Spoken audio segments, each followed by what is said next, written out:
allaha yow ninkii guursadow aadan ku guulaysan guryo ba'ay cayr iyo ka qaad goobataal maran gablan wiila'aaneed ilaah gorodda kuu saariye waa meel inkaar lagu gubaya dhaxal lagugu gooye gurbood iyo carruur ay dhashaa kuma gargaaraane garka kuma qabtaan oo wiilasheed gogol ha qooqsiine gaafaha raggaad qaybsataan geedka kugu ciili gaani iyo irmaan guuna iyo goodar iyo qaarmugu dhalka iyo gaadiid la raro gooniha u foofsan ganuun xoor lahood soo shubtana eebba kugu gaabi rag ninkii hungurigeed galow minadu kaa guurtay gaaniga la taageero iyo gabasku kaa leexay geedka iyo xiniyaha jirka oo guranna laalaadi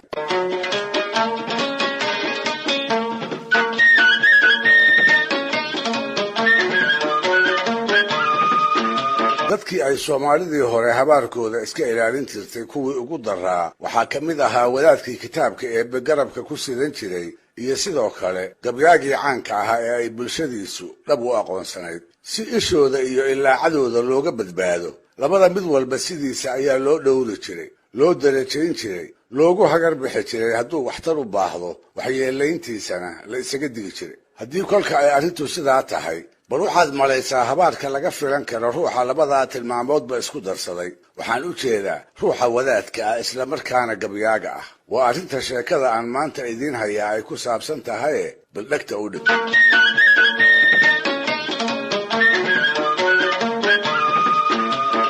waxaa la yidhi galbeedka dhulka soomaalida ayaa bartamihii qarnigii 19 waxaa ka soo baxay wadaad quraan ruug ah oo aad looga aflaxay wuxuu ahaa degaankii uu joogi jiray oo idil macallin la isaga sheegay macallin ardadiisa dhab ugu hagar baxa sidaa darteedna dadku si fudud ayay u kala garan jireen iyaga iyo dugsiyada wadaadadii kale kuwii wax ka baran jiray col iyo abaari haddii aanay u diidinna aabba waliba wuxuu ku taami jiray wadaadka inuu la darso si inamadiisa midkood uu dugsigiisa u geysto dhaqanka waxbarashada ee soomaalidu siduu ahaan jirayna waxaa la bixin jiray xoolo aan badnaynoo ijaar ah macallinkaas oo kalena uu ka qaadan jiray waalidka dhalay kolba ardayga uu waxbaraayo xoolahaas oo ay ugu qiimo roonayd qaalin geela oo wadaadka la guddoonsiin jiray kolka wiilasha midkood uu qur-aanka u dhammeeyo inkastoo uu sano kontonaad madaxa la galay haddana macallinku weli reer ma uu yeelan weli ma uu guursan maxaa yeelay xoolo uu yarad isaga bixiyaa xeradiisa kuma jirin guurkuna sida la og yahay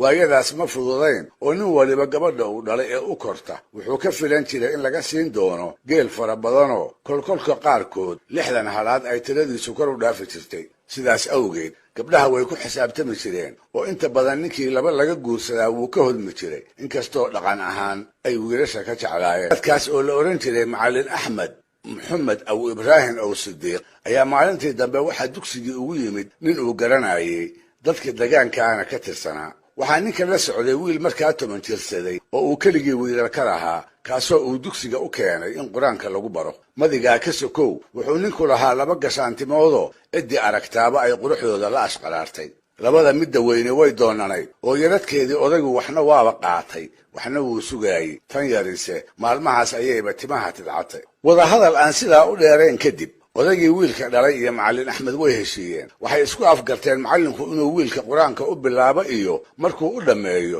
in odaygu abaalguud ahaan u siin doono labadiisa gabdhood midda yar ee dhowaanta guudka loo dabay xelala'aan ku raagay buu ahaaye aad buu macallinkiina heshiiskaa ugu farxay kolkaas buu isla markiiba intuu wiilkii guddoomay alif waxmara looxii ugu xariiqay maalmihii xigayna isagaa ma ahee ardadii kale inuu iloobo ayuuba ku sigtay goor noolba isaga ayuu gacanta haystaaye haddiiba maseedigii rumaad buu u aqoonsaday u malee jimco iyo fasax kale toona uma oggolaado halka wiilasha kale ay maalintii 1 cashar ka qaataan isaga labuu siin jiray sida muuqatana wiilku fahmo miiran buu ahaaye casharkii la siiyaba intaan 2 tukays daawan ayuu kor ka qaybaa macallinow ii dhegaysadiisa ayay ardada kale la wada yaabi jirtay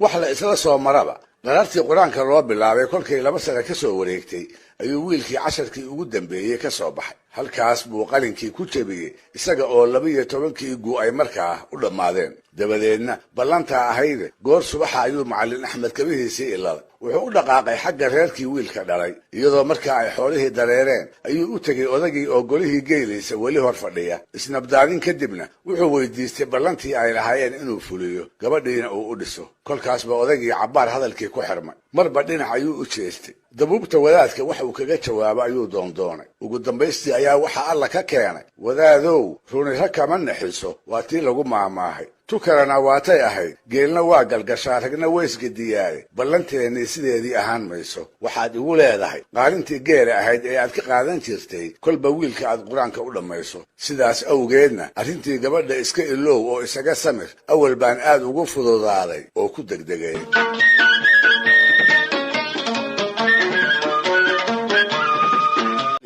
lagihiisii ayuu rumaysan waayey allow riga iiga dhig ayuu hoos ugu ducaystay warkaa tiri iigu soo celi ayuu odagii dhowr jeer ku yidhi ha yeeshee wixii hore wax ka duwan ka maqli waah show isagu ma ogee gabadha rag guurdoona ayaaba soo doonay showgeel fara badan bay odaga u ballanqaadeen oo sidaas ayuu ballantii kaga baxay wadaadkii bay kolkaa indhihii madoobaadeen barqay ahayde qorraxdiibaa u muuqan weyday isaga oo aad u gidaadsan luguhuna ay xajin la'yihiin ayuu ka kacay isagana tegey golihii uu odayga la fadhiyey dabadeedna inuu dagaalamo ayaa ka go'day hubkusa waa kala kaane isaga kiisu warmo iyo fardama ahayn kiisu wuxuu ahaa qur-aan asma iyo asraare allayleh iyaga ha ku aarsado oo suuraduhu kala astaan lehe reerkii ku ballan furay ancaam ha ku gano markaana ha warjeefto odayga ha wareento wiilka ha curdan dhaliso hooyadiina intay ku durduriso dhasha ha ka qabsato siduu filaayeyna taasi markay dhacdo waxaa xigi doonta inay u yeedhaan tuftiisa iyo tahliishiisa inay ka baryaan intay xaal mariyaanna ay u dhisaan gabadhii ay u diidi jireen 114 jeer hadduu akhriska suuraddaas toddobaad idin u soo jeeday ayuu habeenkii dambe reerkii ku halgaaday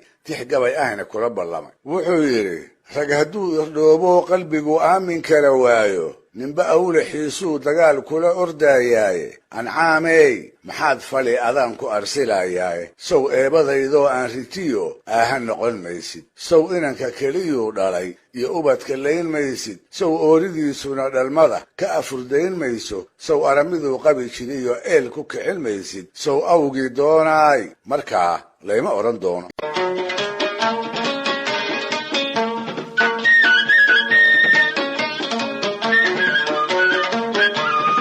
kaa xigay goor duhurkii ah ayaa macallinkii nin soconaya dugsigii ugu yimidoo war uu ka naxay uga tabixsiiyey wuxuu ku leeyahay macallin axmedow gabadhii laguu diidi jiray niman ardaagal u ah ayaa dhowr cisho aabbaheed marti u ahaa wixii kale oo dhanna waa laga heshiiyey tirada geela yaradka ah ayaa intaa lagu gorgortamayey saaka ayaa arrintaana la isku afgartay taladuna waxay tahay geed hebel in galabta lagu meheliyo wadaadkii baa markaa haddiiba go'aan gaaray wuxuu goostay gabadhaas iyo ninka soo doonay inuu iskafsiiyo inuu goobtaa tago kana tiriyo gabay habaar ah oo kaa soo doonay iyo ninkii kale oo maqlaaba ay kaga cararaan wax yar kadibna geedkii gabadha lagu meherin lahaa oo aad loo soo buuxiyey ayuu isa sii taagay nin garanayay iyo nimaan garanaynba mar qura ayaa la wada aamusay isna meel laga wada maqli kara intuu joogsaday gabadhii oo gabdho kale kob gees ah la fadhidana murugsitada ku fiiqay ayuu yidhi naagtaa gadaafaha qabtiyo culimo gaadeeda naagtan gugeedii maraha tira ku gowsiiyey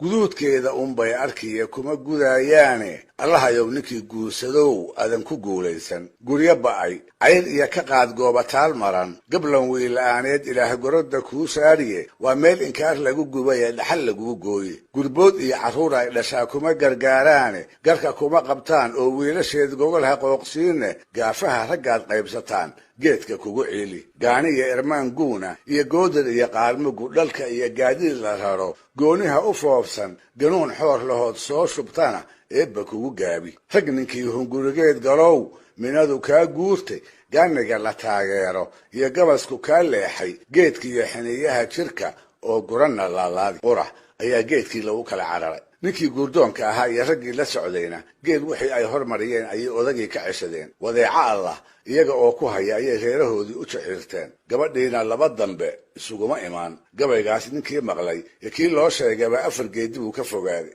sida la sheegay iyada oo weli gabar ah ayay gabowday waayadii dambana waxay ku sheekayn jireen macallin axmed baa laga gaaray dhegaystayaal barnaamijkii dhaqanka iyo hidduhu maanta halkaa inoo joogo